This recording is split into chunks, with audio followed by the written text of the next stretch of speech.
प्यारे विद्यार्थियों, स्वागत है आप सभी का आपके अपनी YouTube channel biology by Ram Baran sir पर। आज हम लेकर के आए हैं क्लास 10th जो कि चैप्टर नंबर 16 है, जिसका नाम है प्राकृतिक संसाधनों का प्रबंधन। यानी कि हमारे जो प्राकृतिक संसाधन हैं उनका प्रबंधन किस प्रकार किया जाता है, ये हमारे चैप्टर का नाम है। आज हम आपके लिए लेकर के आए हैं बोर्ड परीक्षा 2023 के लिए महत्वपूर्ण प्रश्न उत्तर। प्यारे विद्यार्थियों, मैं आपको बता देता हूं कि इस चैप्टर में से आपको बोर्ड परीक्षा में 1 अंक का क्वेश्चन पूछा जाएगा और ये चैप्टर भी हमारा 1 अंक का ही है और ऑब्जेक्टिव टाइप क्वेश्चन पूछा जाएगा।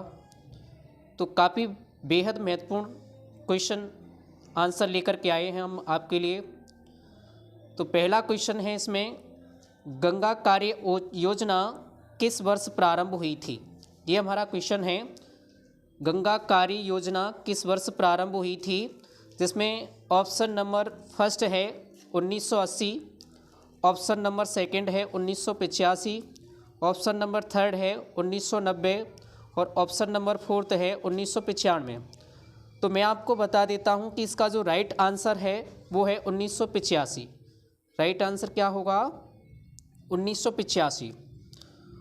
उसके बाद में सेकंड क्वेश्चन है, पर्यावरण को बचाने के लिए, पर्यावरण को बचाने के लिए है निम्न में से बताना है आपको कि कौन सा इसमें से फॉर्मूला है जो पर्यावरण को बचाने के लिए महत्वपूर्ण माना गया है। तो इसमें दे रखा है फर्स्ट ऑप्शन पर 3R, 5R, 6R, 2R। तो जैसा कि आप लोगों ने पढ़ा होगा, इसका हमारा जो राइट आंसर होगा वो 3R होगा। क्या होगा? 3R। उसके बाद में चलते हैं नेक्स्ट क्वेश्चन की तरफ।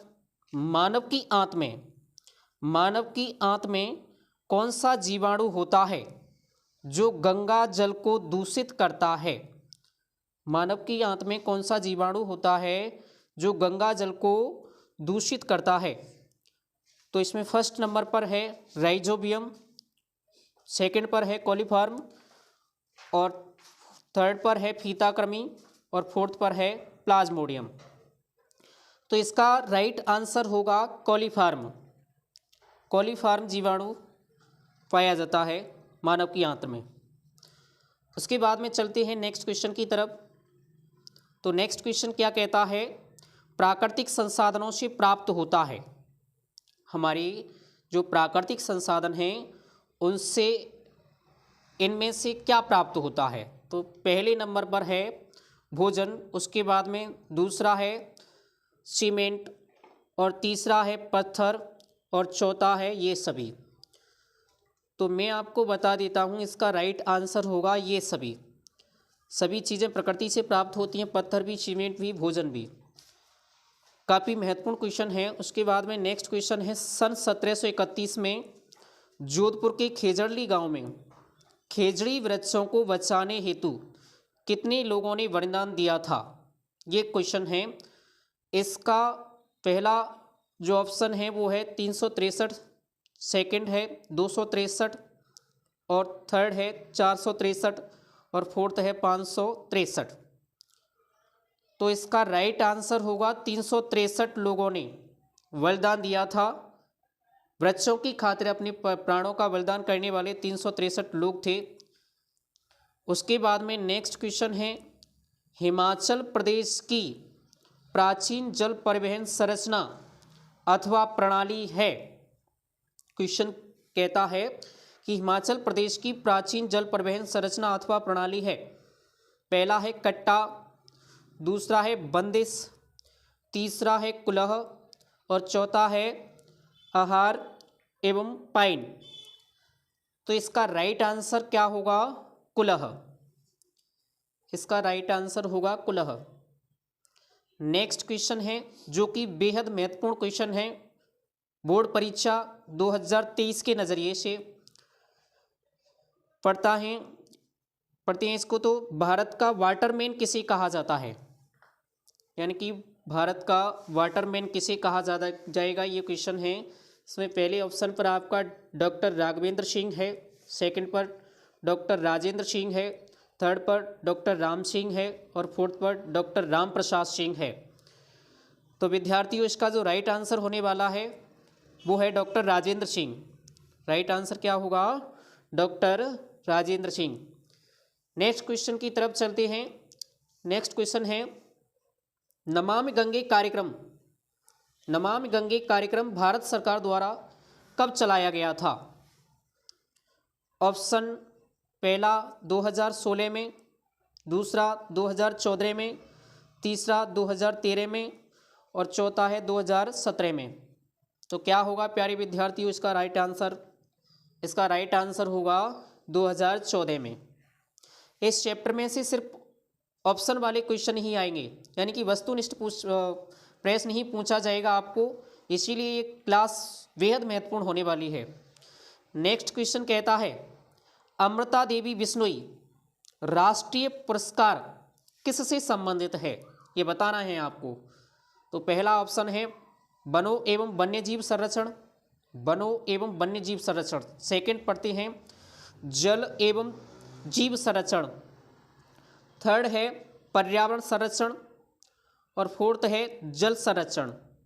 तो देखिए अमृता देवी बिश्नोई राष्ट्रीय पुरस्कार संबंधित होगा वनों एवं वन्यजीव संरक्षण।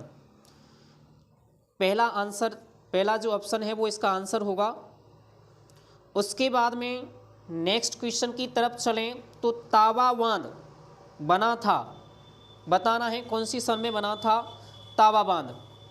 तो पहले ऑप्शन में 1970 है और दूसरे में 1971 है, उसके बाद में 1972 दे रखा है, उसके बाद में 1973 दे रखा है। तो प्यारे विद्यार्थियों इसका राइट आंसर होगा 1970। राइट आंसर क्या होगा? 1970। तावा बांध 1970 में बना था। नेक्स्ट क्वेश्चन की तरफ चलते हैं। कौन जीवाश्म ईंधन प्राय संरक्षित होता है जब हम बिजली बचाते हैं? कौन सा जीवाश्म ईंधन है जो संरक्षित यानी कि सुरक्षित रहता है जब हम बिजली को बचाते हैं? तो पहला है पेट्रोलियम, सेकंड है कोयला, थर्ड है लोहा, उसके बाद में फोर्थ दे रखा है जल। तो क्या होगा राइट आंसर इसका? पता होगा आप लोगों को, इसका राइट आंसर होगा कोयला। राइट आंसर क्या होगा? कोयला। नेक्स्ट क्वेश्चन पढ़ते हैं जो कि बेहद महत्वपूर्ण क्वेश्चन है, बोर्ड परीक्षा 2023 में बिल्कुल छपने वाला क्वेश्चन है। सरदार सरोवर बांध कौन सी नदी पर बनाया गया है? सरदार सरोवर बांध कौन सी नदी पर बनाया गया है? पहला ऑप्शन है नर्मदा नदी पर, दूसरा है गंगा नदी पर, तीसरा है यमुना नदी पर और चौथा है रावी नदी पर। तो क्या होगा इसका राइट आंसर? इसका राइट आंसर होगा नर्मदा नदी पर। राइट आंसर क्या होगा? नर्मदा नदी पर। तो ये काफ़ी महत्वपूर्ण क्वेश्चन हैं जिनको आप लोग बढ़िया तरीके से पढ़ के और बोर्ड परीक्षा में आप अपना 1 अंक अर्जित कर सकते हैं। एक अंक का काफ़ी महत्व होता है बोर्ड परीक्षा के अंदर, आप लोगों को ध्यान में रखना चाहिए। नेक्स्ट क्वेश्चन है ऐसी 2 फसलों के नाम बताइए जिन्हें जल गहन क्षेत्रों में उगाया जाता है, यानी कि जहाँ पर जल की अधिकता हो, अत्यधिक मात्रा में जल का भराव हो, उन क्षेत्रों में उगाया जाता है। उन फसलों के नाम बताने हैं आपको। तो पहला ऑप्शन है गेहूँ चावल, दूसरा ऑप्शन है गन्ना बाजरा, तीसरा ऑप्शन है गन्ना चावल और चौथा ऑप्शन है गन्ना ग्वार। तो देखिए पहले ऑप्शन में गेहूं चावल दे रखा है, तो चावल को तो आप लोग भली भांति जल के अंदर देखते होंगे, जल काफ़ी अत्यधिक नमी को सहन कर सकता है, लेकिन गेहूं इतनी नमी को सहन नहीं कर सकता है। उसके बाद में गन्ना है और बाजरा है, तो बाजरा इतनी नमी को सहन नहीं कर सकता है, लेकिन गन्ना कर सकता है। उसके बाद में इसमें दे रखा है गन्ना चावल। यहाँ पर हमारा आंसर होगा गन्ना चावल। क्या आंसर होगा? गन्ना चावल, क्योंकि गन्ना और चावल दोनों ही जल की अत्यधिक मात्रा को सहन कर सकती हैं। नेक्स्ट क्वेश्चन की तरफ बढ़ते हैं। निम्न में से किस नदी पर टेहरी बांध बना है? निम्न में से किस नदी पर टेहरी बांध बना है ये बताना है। नर्मदा पर, यमुना पर, सरस्वती पर, गंगा पर। इसका आंसर बताना है आपको, तो इसका राइट आंसर होगा गंगा नदी पर। राइट आंसर क्या होगा? गंगा नदी पर। नेक्स्ट क्वेश्चन की तरफ चलते हैं। राजस्थान राज्य के गांव में, राजस्थान राज्य के खिजड़ी गांव में खिजड़ी वृक्ष को बचाने में किस महिला द्वारा बलिदान दिया गया था? ये आपको बताना है। राजस्थान राज्य के खेजड़ी गांव में खेजड़ी वृक्ष को, खेजड़ी ही गांव था जो कि जोधपुर में पड़ता है, वहाँ पर खेजड़ी के वृक्ष थे, उनको बचाने के लिए किस महिला द्वारा बलिदान दिया गया था? वृक्षों की खातिर अपने प्राणों का बलिदान करने वाली ऐसी कौन सी महान महिला थी जिसने अपने प्राणों का बलिदान दिया था? तो पहला ऑप्शन कहता है मेघा पाटकर, दूसरा है अमृता देवी बिश्नोई, तीसरा है सुमित्रा देवी, चौथा ऑप्शन है किरण बेदी। तो देखिए इसका राइट आंसर होने वाला है अमृता देवी बिश्नोई। क्या होगा? अमृता देवी बिश्नोई इसका राइट आंसर होने वाला है। नेक्स्ट क्वेश्चन की तरफ बढ़ें। स्वच्छ गंगा राष्ट्रीय मिशन कब प्रारंभ हुआ था? स्वच्छ गंगा राष्ट्रीय मिशन कब प्रारंभ हुआ था?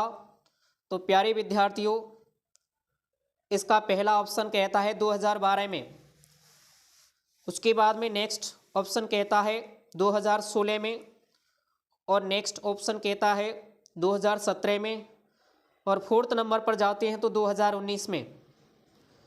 क्वेश्चन पूछा गया है स्वच्छ गंगा राष्ट्रीय मिशन कब प्रारंभ हुआ था, ये बताना है आपको। राइट आंसर होगा इसका ऑप्शन नंबर ब, यानी कि 2016 में। कब हुआ था? 2016 में। नेक्स्ट क्वेश्चन की तरफ बढ़ते हैं। राजस्थान में जल संग्रहण की पद्धति है किसके अंदर बतानी है? पता चला होगा आप लोगों को, पूछा गया है राजस्थान में जल संग्रहण की पद्धति है। पहला है पाइन, दूसरा है सुरंगम, और तीसरा है बंदारस, और चौथा है नाड़ी। तो राजस्थान के अंदर जल संग्रहण की पद्धति पूछी गई है, जो प्राचीन परंपरा में रही है उसको पूछा गया है। तो प्यारे विद्यार्थियों, मैं आपको बता देता हूँ कि जल संग्रहण की पद्धति में जो फर्स्ट ऑप्शन दे रखा है पाइन, वो बिहार में है, बिहार की जल पद्धति है। उसके बाद में ब नंबर पर, देखिए इनमें से भी ऑप्शन बना सकता है वो बोर्ड एग्जाम के अंदर, दूसरे नंबर पर दे रखा है इसमें सुरंगम। तो सुरंगम आपकी केरल की जल संग्रहण पद्धति है। उसके बाद में थर्ड नंबर पर बंदारस दे रखा है, जो कि महाराष्ट्र की क्या है? जल संग्रहण पद्धति। अब बचा क्या? नाड़ी। तो राजस्थान के अंदर जल संग्रहण की पद्धति कौन सी होगी? नाड़ी होगी। राइट आंसर क्या होगा? नाड़ी। नेक्स्ट क्वेश्चन, चिपको आंदोलन की शुरुआत कहाँ से हुई थी? चिपको आंदोलन की शुरुआत बतानी है, कहाँ से हुई थी? तो first option Delhi, second option Haridwar, third option Jaipur, और फोर्थ ऑप्शन है इसमें टिहरी व गढ़वाल क्षेत्र से। तो देखिए जैसा कि आप लोगों ने पढ़ा होगा, इसका राइट आंसर क्या होगा? टिहरी व गढ़वाल क्षेत्र से। टिहरी व गढ़वाल क्षेत्र से चिपको आंदोलन की शुरुआत हुई थी सन 1970 में। रैनी नामक स्थान था, वहाँ से इसकी शुरुआत हुई थी। उसके बाद में ये चलता हुआ आया था और लगातार इसने वन के क्षेत्र में काम किया था। नेक्स्ट क्वेश्चन है, वन्य संसाधनों के विभिन्न दावेदारों को क्या कहा जाता है? काफ़ी महत्वपूर्ण क्वेश्चन है। वन्य संसाधनों के विभिन्न दावेदारों को क्या कहा जाता है, ये बताना है। तो पहला ऑप्शन आपका व्यापारी, दूसरा खरीदार, और तीसरा स्टेक होल्डर, और चौथा है ये सभी। तो देखिए इसका राइट आंसर होगा स्टेक होल्डर। राइट आंसर क्या होगा? स्टेक होल्डर यानी कि ऑप्शन नंबर सा इसका आंसर हो जाएगा। नेक्स्ट क्वेश्चन जो कि काफ़ी महत्वपूर्ण है, उस पादप का नाम बताइए जिसकी पत्तियों का उपयोग बीड़ी बनाने में किया जाता है। ये आपको आंसर बताना है, एक पादप का नाम बताना है, एक पौधे का नाम बताना है जिसकी पत्तियों का उपयोग बीड़ी बनाने में किया जाएगा। तो इसमें पहले नंबर पर दे रखा है पीपल, उसके बाद में दूसरा दे रखा है बांस, तीसरा दे रखा है तेंदू और चौथा दे रखा है शीशम। तो इसका राइट आंसर क्या होगा? तेंदू। तेंदू की पत्तियों का उपयोग बीड़ी बनाने में किया जाता है, ये हमारा इसका आंसर होगा, राइट आंसर होगा, जो कि काफ़ी महत्वपूर्ण होने वाला है क्वेश्चन बोर्ड परीक्षा 2023 के लिए। तो ये सभी क्वेश्चन जो हैं वो चैप्टर नंबर 16 के हैं, जिसमें से सिर्फ एक नंबर का ही क्वेश्चन आएगा और वो क्वेश्चन आपका इन्हीं क्वेश्चनों के अंदर से देखने के लिए मिल जाएगा। इसीलिए ये क्वेश्चन काफ़ी महत्वपूर्ण होने वाले हैं बोर्ड परीक्षा के लिए। अगर आपने अभी तक हमारे इस YouTube चैनल को सब्सक्राइब नहीं किया है तो प्लीज़ चैनल को सब्सक्राइब कर दीजिए और उसके साथ साथ लाइक कमेंट करना ना भूलें और बेल आइकन पर प्रेस कर दीजिए, जिससे आने वाले वीडियोज़ का नोटिफिकेशन भी आपको मिलता रहे। Thanks for watching.